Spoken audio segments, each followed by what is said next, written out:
ગરમી મહીસાગરમાં ગરમીનો પારો 44 થી 45 ડિગ્રીએ પહોંચતા આગની ભઠ્ઠીમાં ધકેલાયું।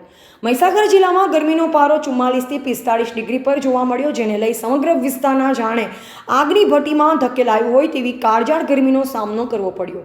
શહેર અને ગામડાના રસ્તાઓ સુમસામ જોવા મળ્યા। મહીસાગર જિલ્લામાં 3 દિવસથી ગરમી વધી જતા ગરમીનો પારો ઊંચો જોવા મળ્યો, જ્યારે બપોરે ગરમીએ માજા મૂકી અને લોકોને અગન ભઠ્ઠીમાં શેકાઈ રહ્યા। સવારે 10 વાગ્યા પછી સૂર્યના કિરણોએ દજાડવાનું શરૂ કર્યું। પાછલા 2 દિવસમાં તાપમાનમાં વધારા સાથે ગરમ પવનો ફૂંકાતા સરહદી પંથકના લોકો ત્રાહિમામ પોકારી ઉઠ્યા છે।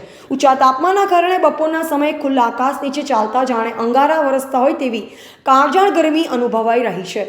લોકોને માથું ફાડતી ગરમીનો સામનો કરવો અગ્નિ પરીક્ષા જેવી લાગી। બપોરના સમયે ગામડાઓથી લઈ શહેરો સુધીના જાહેર માર્ગ પર સન્નાટો જોવા મળ્યો। દિવસે ને દિવસે ગરમીની વધુ અસર જોવા મળી રહી છે। તંત્ર દ્વારા લોકોને પણ અપીલ કરવામાં આવી છે, ઘરની બહાર નીકળવાનું ટાળો। રિપોર્ટર જયેશ ડામોર, મધ્ય ગુજરાત નોવા ન્યૂઝ, મહીસાગર।